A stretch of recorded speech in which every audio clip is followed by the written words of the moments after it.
Ça fait 1 an qu'on m'a demandé ça, pasteur. Il y a des églises qui parlent trop d'argent, vous en parlez jamais. On a besoin d'être enseigné sur la dîme et je crois qu'on est dans cette saison aujourd'hui, que Dieu a choisi aujourd'hui ce jour spécifiquement pour en parler. La question qu'on peut se poser en tant que chrétien, c'est celle-ci. Est-ce que la dîme est encore d'actualité?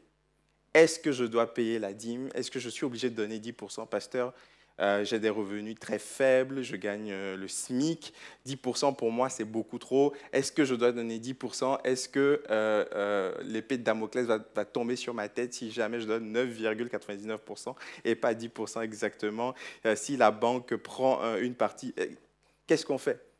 Est-ce que Dieu me bénit plus en donnant plus? On va essayer de voir tout cela aujourd'hui. Mais il faut toujours revenir à la base. Quelquefois, il faut revenir à l'origine, au principe fondateur des choses qu'on fait. Vous êtes d'accord avec moi? Dans toutes les civilisations, il y a une façon de s'organiser et les civilisations les plus évoluées ont institué un principe d'impôt. Le principe d'impôt, il est simple, c'est que chaque individu de la collectivité, de la communauté, prélève une partie de ses ressources pour l'autorité supérieure, afin que cette autorité-là puisse assurer le bien commun. Vous me suivez jusque-là? C'est le principe des impôts. Les impôts peuvent servir à financer plusieurs choses. Aujourd'hui, en France, on prélève beaucoup d'impôts. Les impôts peuvent servir à financer les transports, les routes qu'on va utiliser, l'aménagement de l'espace public. Les impôts peuvent servir à financer l'éducation, l'école. En France, l'école est gratuite, c'est une grâce, ce n'est pas partout comme ça. Les impôts financent cela. La sécurité, la police. Vous pouvez appeler la police si vous êtes en danger. C'est les impôts. La santé, construire des hôpitaux, préparer des programmes pour pouvoir prendre soin des personnes malades. C'est les impôts. La politique. Les impôts financent, rémunèrent ceux qui se dédient à diriger le peuple. Il y a plusieurs types d'impôts. Alors, je suis conscient que je parle à plusieurs catégories de personnes aujourd'hui. Il y a des gens, les finances, c'est vraiment pas votre truc. La fiscalité, oh là là. Vous tenez juste une petite comptabilité de ménagère, vous vivez dans votre coin, et puis tous les chiffres, ça vous dépasse. Et puis, je suis conscient aussi que je parle à des gens qui gèrent vraiment des gros chiffres, qui ont des entreprises.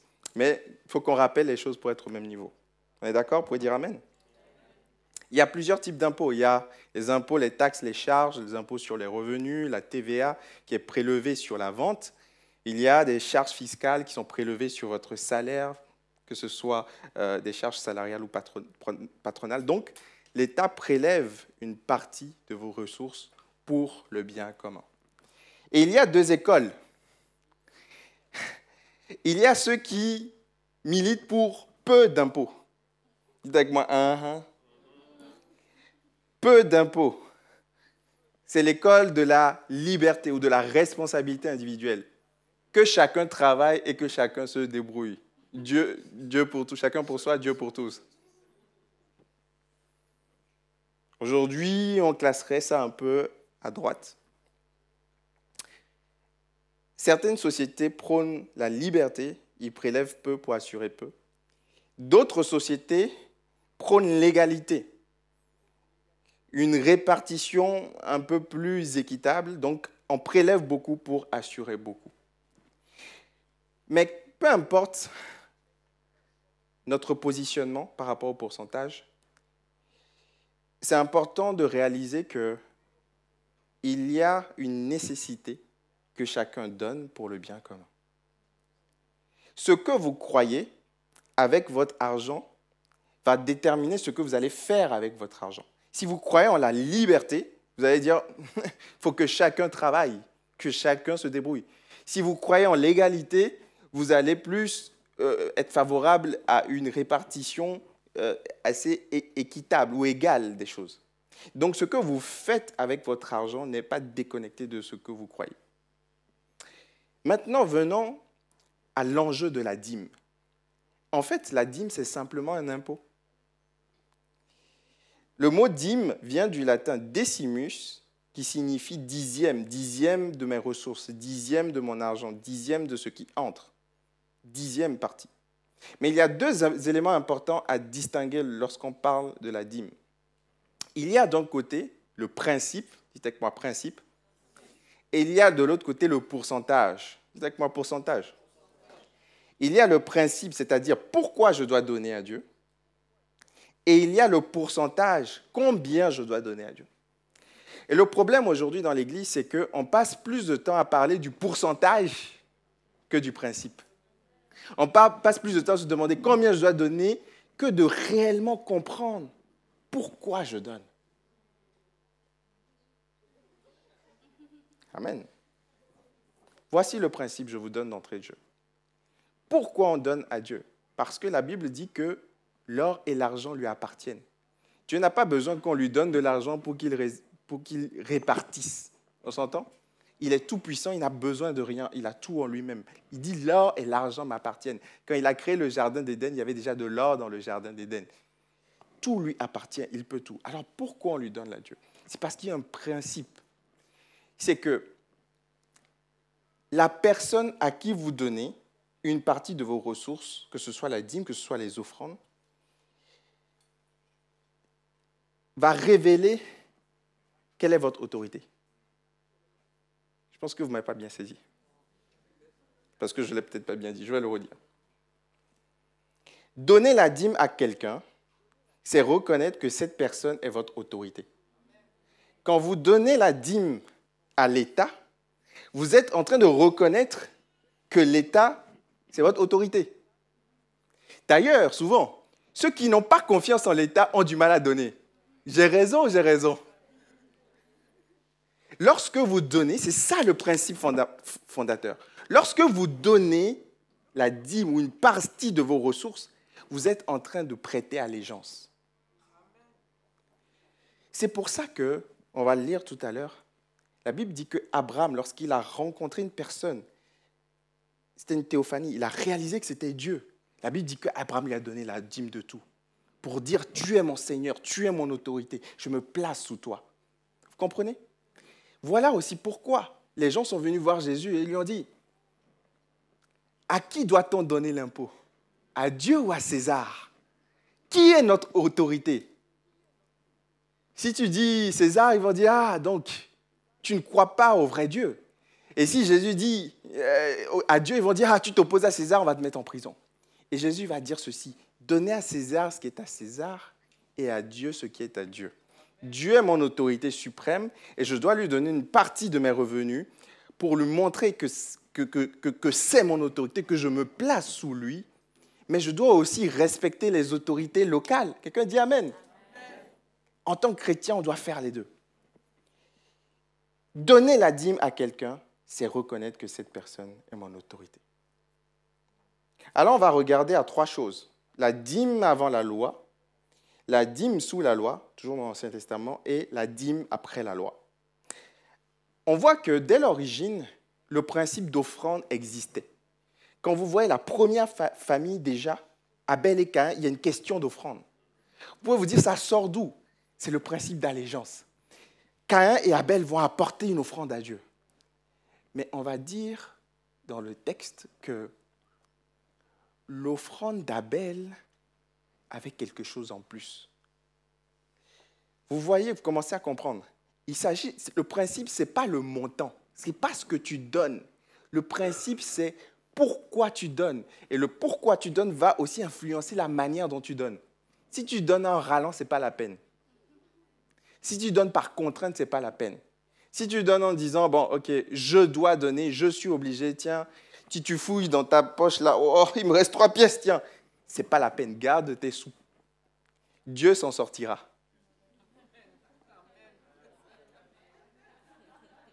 Dieu ne va pas être à découvert parce que tu n'as pas payé ta dîme. On s'entend ou pas?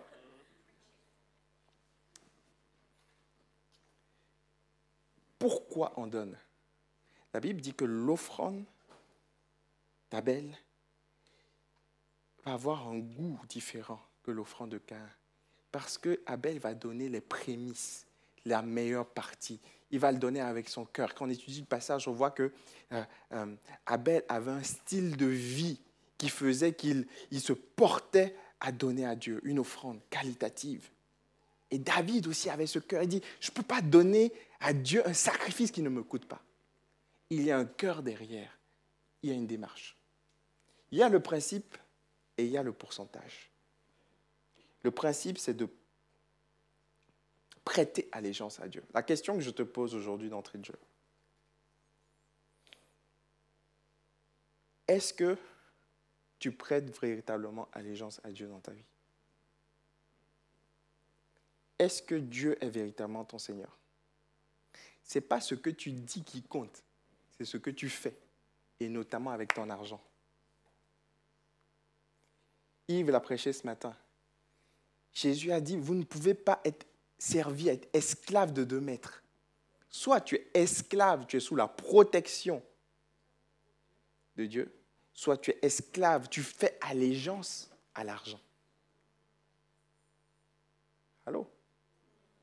Qui te contrôle? Qui emmène tes émotions? Qui t'influence? Comment tu gères ton argent? C'est un signe d'allégeance.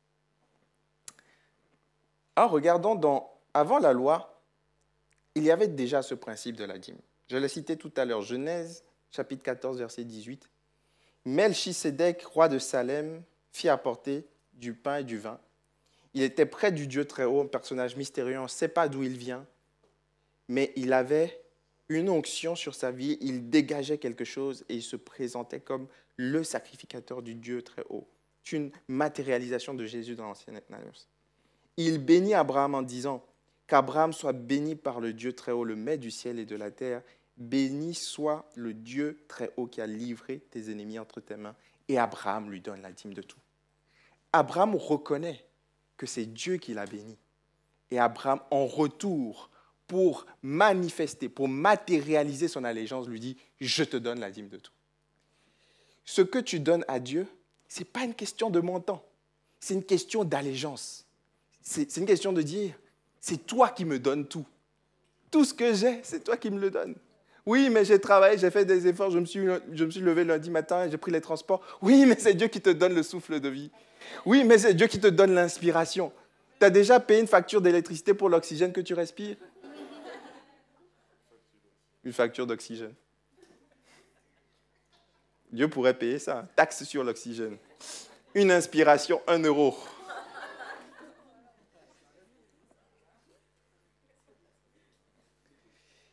Dieu te donne, Dieu t'a tant donné. Il a donné son Fils pour toi. Il a donné ce qu'il avait de plus cher pour toi. Qui peut payer le ciel? Personne. Dieu l'a payé pour toi.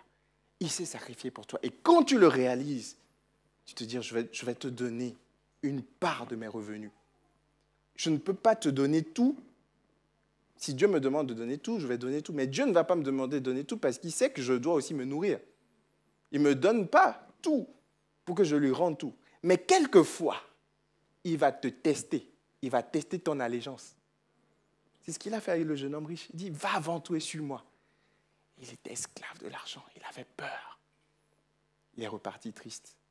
Parce qu'il n'a pas voué allégeance à Dieu. Quelqu'un commence à comprendre là? Ce n'est pas une question de pourcentage. C'est une question de principe. C'est une question d'allégeance. Jacob va donner également la dîme. Il dit à Dieu, Genèse chapitre 28, verset 22, « Si je retourne en paix à la maison de mon père, alors l'Éternel sera mon Dieu. Cette pierre que j'ai dressée, cet autel que j'ai dressé pour monument, sera la maison de Dieu et je donnerai la dîme de tout. » Il faut revenir dans le contexte. Jacob a passé sa vie à trouver des stratégies humaines. Pour prendre la bénédiction de Dieu, stratège, il manipule, il ment, il contourne les choses. Mais Jacob oublie que le piégeur peut être piégé aussi. Il arrive dans la maison de son oncle Laban pour prendre une femme et le piégeur se fait piéger. C'est lui, cette fois, qui est manipulé. Il perd 14 ans de sa vie pour une femme. Surtout avec quelqu'un devant lui, est-ce que tu peux perdre 14 ans pour ton épouse? Je ne sais pas si tu resterais longtemps. 14 ans. Il travaille 14 ans pour pouvoir prendre son épouse. Et quand Jacob repart, déçu de son passé, et avec le futur qui arrive menaçant, avec Ésaü qui arrive, là, il décide de prêter allégeance à Dieu. Et il dit, je vais te donner la dîme de tout. La dîme, ce n'est pas d'abord une question de montant, c'est d'abord une question d'allégeance. Quand on dit Amen. Maintenant, allons sous la loi. Lorsque Dieu va donner la loi à Moïse, il va codifier la dîme. Il va instituer de façon institutionnelle la dîme. Parce qu'avant, c'était ponctuel, c'était volontaire. Là, ça va être institué. Rappelez-vous, le peuple d'Israël était esclave en Égypte. Dieu envoie Moïse pour les sortir d'Égypte. Et dans ce processus-là, il va y avoir un peuple à gérer. La Bible dit qu'il y avait à peu près 600 000 personnes qui sont sorties d'Égypte. C'est un grand peuple. Il y a beaucoup de gens. Donc, il faut codifier, il faut organiser les choses. Donc, Dieu va dire à Moïse ceci. Tu vas faire prélever des dîmes. En fait, dans l'ancienne alliance, dans la loi, sous la loi, il n'y avait pas une seule dîme, il y en avait plusieurs. Regardez, Malachie le dit. Malachie dit ceci. Apportez à la maison du trésor toutes les dîmes. Ça veut dire qu'il y en a plusieurs. Il y a plusieurs dîmes. Il y avait 3 sortes de dîmes. Il y avait premièrement la dîme des Lévites. Dieu dit à Moïse dans Nombre 18, verset 26, « Tu parleras aux Lévites et tu leur diras, lorsque vous recevrez des enfants d'Israël, la dîme que je vous donne de leur part comme votre possession, vous en prélèverez une offrande qui sera la dîme des dîmes. » J'explique. Dieu, dans chaque saison, cherche un sous-groupe consacré. Dieu a toujours procédé comme ça. Lorsqu'ils étaient en Égypte, lorsque le peuple était en Égypte, Pharaon va menacer les premiers-nés. Il va dire que je vais faire tuer tous les premiers-nés d'Israël. Vous vous rappelez? Qu'est-ce que Dieu va faire? Dieu va inverser les choses. Dieu va dire que Dieu va faire mourir tous les premiers-nés d'Égypte. À partir de ce moment-là, il va y avoir un principe d'aînesse qui va être mis en place. Dieu va dire, en fait, les premiers-nés, les aînés de chaque famille, je vais les consacrer à moi. Mais quelque temps après, ils vont entrer dans le désert, ils vont râler, ils vont faire le veau d'or. Et à ce moment-là, tout le peuple va se corrompre, sauf la tribu de Lévi, les descendants de Lévi. Et Dieu va dire, maintenant, je vais faire shifter. Avant, c'était les premiers-nés. Maintenant, je vais prendre la tribu de Lévi et ils vont se consacrer dès le bas âge. Donc, quand tu venais de la famille de Lévi, quand tu naissais, tu étais consacré dès le bas âge. Tu n'avais pas le choix et tu ne travaillais pas. Parce que, rappelez-vous, l'appel d'Israël, c'était d'avoir une part dans la terre promise. Allô, vous êtes toujours là? Et donc, la terre promise était divisée entre tous les enfants d'Israël, sauf Lévi. Et il dit à Lévi, vous allez vous consacrer pour les autres. Tout le monde aura une portion de mon héritage, sauf Lévi. Et vous allez vivre des dîmes des autres. Et alors, Dieu est en train de dire à Moïse, chaque enfant d'Israël va donner 10%. La dîme, c'est le 10e, la 10% de ses revenus. Et avec tout ce qui sera collecté, on va le donner aux Lévites. Et eux vont se consacrer au service de la maison de Dieu. Ils vont se consacrer à acheter les ustensiles. Ils vont se consacrer à faire les ustensiles. Et dans les Lévites, il y avait une petite partie qu'on appelait les sacrificateurs. Eux, ils s'occupaient de sacrifier les animaux, de faire l'exercice du culte. Et les autres Lévites, il y en avait d'autres, il y en avait plein. Les autres Lévites faisaient le transport. Il y a une petite image, peut-être qu'on peut la montrer. C'était dans le désert, il y avait le tabernacle à déplacer. Qui pouvait toucher? Pas n'importe qui, uniquement les Lévites. Les Lévites avaient plusieurs fonctions. Ils protégeaient le temple de Dieu parce qu'il y avait quelquefois des ennemis qui arrivaient. Et donc, on pouvait voler les ustensiles. Faites des liens, rappelez-vous.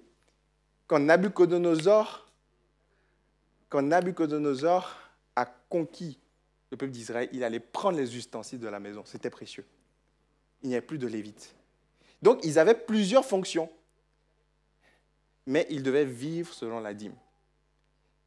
OK? Deuxième dîme. La dîme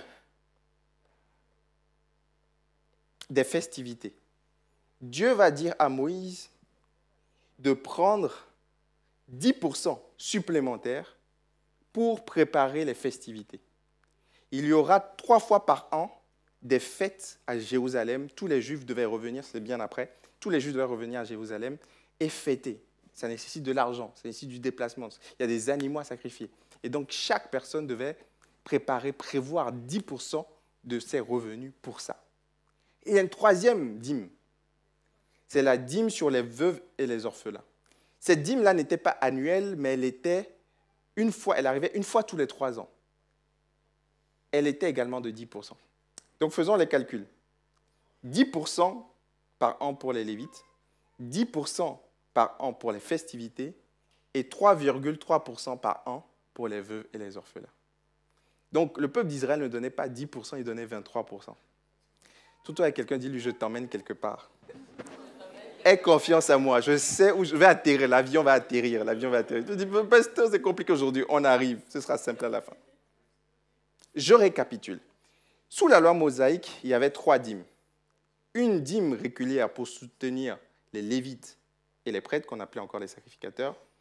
Une dîme de fête pour célébrer les fêtes obligatoires et une dîme de charité pour prendre soin des veuves et des orphelins. Mais derrière le pourcentage, il y a un principe. Il y a encore un. Le problème à l'époque, c'était le pourcentage, c'était rigoureux. Mais il faut comprendre qu'on est dans une nation. Ce n'est pas juste un peuple qui va à l'église et qui repart. On est dans une nation. Il n'y a pas de sécurité sociale. C'était la dîme pour les veuves et les orphelins qui était la sécurité sociale. Il y a avec moi, Tu comprends là où je veux t'emmener? Aujourd'hui, il y a la sécurité sociale, donc est-ce qu'on doit encore prélever ça? On arrive tout à l'heure. Le principe est plus important que le pourcentage. Mais Dieu, derrière, voulait établir des principes dans le cœur des Israélites. Il voulait dire, vous savez, là où est ton trésor, là aussi sera ton cœur. Il faut que tu valorises la maison de Dieu. Donne 10%. 10%, c'est beaucoup. Tu as travaillé, tu as souffert, tu as galéré, et puis tu prends 10%, tu donnes à la maison de Dieu parce que c'est important. Et dans Malachie, quand vous lisez Malachie, Zacharie, vous voyez qu'à un moment donné, les gens, ils ne voulaient plus donner à la maison de Dieu. Ils voulaient garder pour leur propre maison. Et Dieu va dire, vous faites des sacrifices, mais vous n'avez plus confiance en moi. Vous ne donnez plus à la hauteur, avec le cœur, en valorisant la maison de Dieu. Et il dit, mettez-moi à l'épreuve, donnez. Et mettez-moi à l'épreuve si vous ne verrez pas que j'ouvre pour vous les écluses des yeux. C'est ça le contexte du passage. Quand tu valorises la maison de Dieu, Dieu te dit, je vois à qui tu portes allégeance. Je serai avec toi quand ce sera difficile. Quelqu'un dit Amen. Valoriser la maison de Dieu, valoriser les personnes à plein temps, comme les Lévites. Valoriser les personnes qui se donnent pour le service de Dieu. Deuxièmement, valoriser les temps festifs. Mettez du temps à part, pas juste pour fêter, faire des soirées avec les copains. Non. Faites du temps à part pour célébrer les bontés de Dieu. Prenez du temps, prenez de vos ressources pour organiser des fêtes et dire, je fais cette fête-là par action de grâce, parce que j'ai trouvé un emploi et Dieu me l'a donné. Invitez vos amis, faites-le. Consacrez du temps à célébrer Dieu. C'est pour ça qu'on met une partie de nos ressources pour les fêtes spéciales. On met un peu plus de ressources sur Noël parce qu'on doit, c'est dans notre ordre de mission, on doit célébrer Dieu. Il faut que le monde voit qu'il y a un peuple joyeux qui célèbre Dieu. Ce n'est pas du gaspillage, c'est un investissement. Et troisièmement, prenez soin de la veuve et de l'orphelin. Prenez soin des plus faibles. Prenez soin des pauvres. Jésus prenait soin des pauvres, des personnes recluses de la société, des personnes marginalisées. Prenez soin de ces personnes-là. Donne à la veuve et à l'orphelin. Prenez soin des mamans monoparentales. Prenez soin des enfants démunis. Prenez soin des STF. Prenez soin des gens qui sont dans la rue. C'est le principe, ce n'est pas le pourcentage. Maintenant, allons au Nouveau Testament. Dans le Nouveau Testament, quand Jésus arrive, Jésus dit, je ne suis pas venu abolir la loi, mais je suis venu l'accomplir. Ça veut dire que j'ai accompli la partie pourcentage pour toi. Mais le principe demeure parce que je ne suis pas venu abolir. Je la refais. Jésus est venu accomplir la loi pour nous, mais il n'est pas venu l'abolir. Ça veut dire que le pourcentage, ça veut dire que les modalités, les choses un peu précises, un peu lourdes, il a pris pour toi. Par contre, le principe demeure. Que quelqu'un me suit cet après-midi. Vous vouliez que je prêche sur les dîmes, donc il faut dire Amen. Regardez ce que Jésus va dire. Matthieu 23, verset 23. J'avais jamais, franchement, je me suis dit, wow, j'ai fait 17 ans de vie chrétienne, j'étais même pasteur. C'est la première fois que je réalise les choses comme ça, aussi clairement. Jésus dit aux pharisiens, Matthieu 23, 23, « Malheur à vous, scribes et pharisiens hypocrites, parce que vous payez la dîme, dites avec moi la dîme, de la menthe, de la nette, du cumin, des détails, toutes vos ressources, tout, vous payez tout. Et que vous laissez ce qui est plus important dans la loi, la justice, la miséricorde, la fidélité. Regardez, c'est là ce qu'il fallait pratiquer sans négliger les autres choses. Jésus ne dit pas, ah, tout est accompli, il ne faut plus donner. Ah, mon argent, c'est dans ma poche, maintenant j'ai dû accomplir, ciao, ciao, bye bye. Non. Il dit, il faut toujours donner, mais le principe est plus important que le pourcentage. Le problème, ce n'est pas que tu donnes 10%. D'ailleurs, si tu veux être vraiment fidèle, tu dois donner 23,3%. 23,333. Il dit, ce n'est pas le pourcentage qui est important. Vous, vous êtes sur le pourcentage. Il faut donner. Il faut donner. Oh, il a donné 22%. Oh, il a donné 22%. Non. Souffle un peu. C'est vrai, il faut continuer à pratiquer, mais il y a plus important. C'est le cœur. C'est ce que tu as dans le cœur. L'amour pour les gens. Regardez ce qu'il dit encore. Le principe est plus important que le pourcentage. Marc, j'ai oublié le chapitre, verset 41, on va le retrouver pour vous après. Jésus s'étant assis vis-à-vis du tronc, il y a des gens qui venaient donner, des pharisiens. Il regardait comment la foule y mettait de l'argent. C'est comme si je me mettais à côté là, à côté du box des offrandes, et puis je regarde ce que les gens donnent.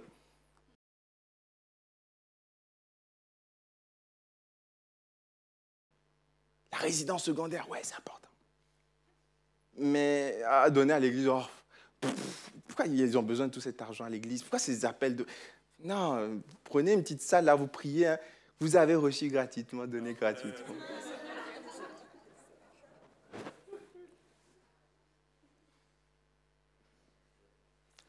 Parce que ton cœur est ailleurs.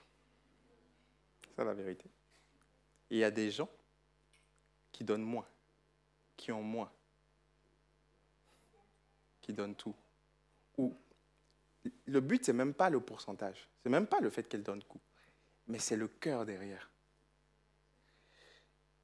Il y a des personnes, vous êtes dans des situations compliquées, vous avez des dettes, c'est compliqué. Vous donnez 20 €, mais c'est ce que vous pouvez donner. Dieu voit ça et Dieu l'estime. Ne sois jamais complexé en disant « Ah, Seigneur, c'est tout ce que je peux te donner ». Dieu voit ça. Tu as donné ton 100%. Tu as donné ce que tu pouvais donner. C'est le plus important. Et tu as des personnes qui disent « Bon, tu as ce qu'il faut, ok? Tu as ce qu'il faut. 10% pour toi, ça ne change pas ta vie en réalité. Tu vois. Entre nous. Et tu donnes, je touche des points sensibles, tu donnes 10% parce qu'il faut donner 10%. J'ai accompli mon devoir. Dieu dit, il te manque quelque chose. Parce que toi, ce n'est pas 10% que tu devais donner, c'est 50%. Vous comprenez ou pas? Parce que c'est le cœur, c'est une question de cœur. Ton épouse, ton conjoint doit avoir accès à toutes tes ressources. Tu ne peux pas lui payer une petite rente là, et puis tu dis, OK, tu te débrouilles avec ça, c'est bon, je garde le reste. Ce n'est pas ça. Tu as accès à tout, elle doit avoir accès à tout. Et quand tu veux lui donner quelque chose, tu lui donnes le meilleur. Vous comprenez ou pas? C'est la même chose avec Dieu. Quand on aime quelqu'un, on ne compte pas. Donc, pas besoin de se mettre en danger pour dire, ah ben, je donne à Dieu pour lui montrer. Non, si tu peux donner peu, donne peu. Par contre, si tu peux donner beaucoup, Dieu t'appelle à donner beaucoup. C'est ce qu'on appelle le don de libéralité. C'est un don spirituel, c'est merveilleux. Vous allez repartir tous, vous allez avoir une autre vision des dons spirituels. Dans 1 Corinthiens 12, le don de libéralité. Il y a des gens, Dieu t'a donné des capacités pour faire de l'argent. C'est Dieu qui t'a donné cette aptitude pour faire de l'argent. Toi, ton rôle, ce ne sera pas de venir faire la louange ou de prêcher. Toi, ton rôle, ce sera de venir faire du business et de soutenir l'œuvre de Dieu. L'école biblique, j'étais il y a 2 semaines à l'Institut de théologie de Nogent. Donc, c'est un château qui tient comme lieu d'école biblique pour tous les ADD des Assemblées de Dieu de France. Et donc, on faisait l'histoire un peu. Et puis, on disait, mais en fait, en 86, il y a un gars qui est arrivé et qui a dit, mais c'est pas normal que toutes ces églises pentecôtistes, il n'y ait aucun lieu. Il dit, moi, je vais vous offrir un château. Offert. Parce que c'est son appel. Dieu lui a mis sur le cœur. Et un pasteur qui racontait que ça faisait... il avait de gros soucis financiers. Vraiment de gros soucis financiers. Et c'était un tabou parce que tu es pasteur. Tu vas aller demander à qui une brebis? Oh, il prélève les argent de brebis. Tu vas demander à qui? Et il portait seul ce fardeau. Il priait tous les jours, Seigneur, pour voir, je vais te demander à personne. Et puis un jour, il y a un frère de l'église qui dit, pasteur, viens, il le met dehors vraiment dans un coin. Il dit, écoute, j'ai un fardeau, il faut que je me libère. Du coup, il se dit, oh là là, il a péché, je vais faire une délivrance. Qu'est-ce qu'il a encore fait? Ah non, mais j'ai un gros fardeau là, si je ne fais pas ça aujourd'hui, j'étouffe. Il dit, pasteur, prends cette enveloppe de 4 000 €. Dieu m'a dit de te donner ça. Il faut que je me libère. Et quand il lui a donné, il a dit, merci beaucoup, pasteur. Et puis il était en mode, c'est quoi, c'est un piège, j'ai une caméra cachée. On a dit, on a attrapé le peste. Il était interdit, il dit, qu'est-ce qui se passe, quoi? Et puis le gars est parti tout content, j'ai été libéré. Et il était là, il téléchargeait, il dit, c'est une blague. Et du coup, il a gardé l'argent. Dimanche prochain, il est revenu, il me dit, écoute frère, est-ce que ça va, santé mentale et tout, t'as pas de problème et tout? Mais non, je suis bien, j'ai accompli ma mission, j'ai fait ma part. Au revoir, pasteur. Parce que Dieu lui a mis à cœur de donner. Et comprenez-moi, j'ai pris un exemple de pasteur, mais ça peut être tout. Ça peut être tout. Le principe, c'est pas le pasteur. Ça peut être tout. Dieu peut te mettre à cœur de donner à une veuve. Tu vois une personne, tu dis, Dieu touche ton cœur, Dieu te dit, il faut que tu lui donnes. Parce que quelquefois, on prie pour que Dieu bénisse, et c'est la personne par laquelle il doit bénir qui n'obéit pas. Tu vois de quoi je parle ou pas? Tu vois? Parce que Dieu n'agit plus aujourd'hui, mais si tout le monde obéissait, peut-être que Dieu agirait plus. Regarde ce que Dieu dit à Élie. Élie, va à Sarepta. J'ai ordonné à une veuve de te nourrir. On doit réaliser que donner à Dieu, ce n'est pas une question de pourcentage. C'est une question de principe, d'allégeance. Regardez encore. Premier disciple, les musiciens peuvent commencer à s'approcher. Acte 4, verset 32. Pour ceux qui disent, pasteur, on est dans la nouvelle alliance, la dîme est révolue, on n'a pas besoin de donner. Regardez, Acte chapitre 4, verset 32. Nouveau Testament, nouvelle alliance. La foule de ceux qui avaient cru n'était qu'un cœur et qu'une âme. Personne ne disait que ses biens lui appartenaient en propre, mais ils mettaient tout en commun. Donc la prochaine fois que quelqu'un vous dira, je ne donne pas 10%, je donne 0%, parce qu'on est sous la grâce, dites-lui, sous la grâce, il donnait 100%. Si tu veux vraiment appliquer le Nouveau Testament, donne 100%. Si tu n'appliques pas ça, n'utilise pas le principe du Nouveau Testament pour moins donner. Oh, tu peux applaudir, oui, tu peux applaudir, je te donne l'opportunité. Il faut être honnête. Ce n'est pas une question de montant, ce n'est pas une question de pourcentage, c'est une question de principe. Là où est ton trésor, là aussi sera ton cœur. Où est mon cœur en ce moment? Seigneur, je veux reconnaître que tu es le maître de ma vie. Je veux reconnaître que tu es la source de toutes mes ressources. Je veux reconnaître que tout ce que j'ai, c'est grâce à toi que je l'ai. Et je veux disposer mon cœur. mets-moi sur le cœur combien je dois donner. Et permets-moi d'être fidèle dans cela. Ce n'est pas une question de montant. Ça peut être même 1 euro. Vous voyez, souvent les gens disent, pasteur, j'ai rien, je ne peux pas donner. Faux. Donne 1 euro. Dis, Seigneur, je n'ai rien, mais je te donne ça par la foi. Tout le monde doit donner quelque chose. Parce que c'est une question d'allégeance, c'est une question de principe. Si tu ne donnes pas, tu gardes. Mais si tu donnes même un peu, Dieu va voir ton cœur. Alléluia. Le principe est plus important que le pourcentage. 1 Corinthiens 16, verset 2. Que chacun donne le premier jour de la semaine, principe des prémices. Vous commencez à comprendre. Premier-né, prémisse, la meilleure part. Ce n'est pas je finis le mois et je vois. Quand j'ai tout fini, mes plans et tout, mes billets de train, tout ça, pour aller en vacances. Non, non, non. Je mets un montant à part, selon mes revenus, selon mes possibilités, mais je donne d'abord à Dieu. Que chacun de vous, le premier jour de la semaine, mette à part ce qu'il pourra. Dites avec moi ce qu'il pourra. Encore plus fort, ce qu'il pourra. Finis la pression de donner. Tu mets à part ce que tu peux. Selon sa prospérité. 2 Corinthiens 9, verset 7. Que chacun donne comme il a résolu dans son cœur. Dites avec moi, comme il a résolu dans son cœur. Sans tristesse ni contrainte. Si tu sens que ça tire, donne pas. Franchement, donne pas. Va au McDo avec. Au moins, tu vas kiffer, tu vois. Non, donne pas. Parce que Dieu, tu donnes, mais il dit ça compte pas. Tu donnes, mais Dieu dit 0. Profite. Kiffe. Achète-toi une nouvelle voiture. Fais-toi plaisir. C'est vrai, fais-toi plaisir. Tu as le droit. Tu es libre. Mais celui qui va être saisi par Dieu, il sera comme ce gars-là. Il va dire, j'ai une gêne. J'y arrive pas. J'ai besoin de me donner pour me libérer. Parce qu'il a prêté allégeance. Parce qu'il fait par amour. Que chacun donne sans tristesse ni contrainte, car Dieu aime celui qui donne avec joie. J'aimerais déclarer par la foi aujourd'hui que si tu fais allégeance à Dieu, tu vas te libérer de l'inquiétude. Tu vas changer de maître. Dieu sera ton maître. Quand il y aura de l'argent, tu seras heureux. Quand il n'y aura pas d'argent, tu seras heureux. Parce que tu n'es pas sous l'esclavage de l'argent. Mais comment vous expliquez qu'il y a des gens, ils sont riches, ils sont là en train de se dire, mais comment je peux sécuriser mon argent? Je vais notarier à la crise. Ils sont là, ils sont en détresse.